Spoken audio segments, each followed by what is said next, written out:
প্রতিষ্ঠিত হোক।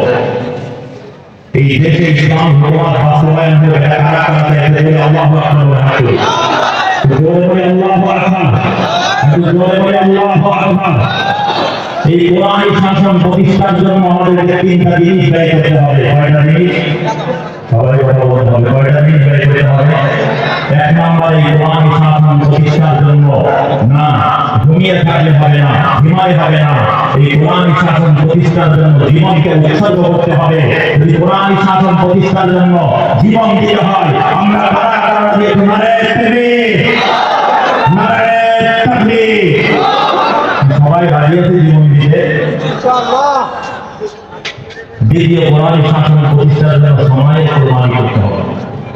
আজকে একবার আমরা কোরআনের তেলাওয়াত শুনেছি, তেলাওয়াত সম্মেলন হাজির হয়েছি, সময় দিয়েছি। যদি মাসকে মাস, বছরকে বছর কোরআনী শাসন প্রতিষ্ঠার জন্য সময় ব্যয় করতে হয়, আমরা কি তাহলে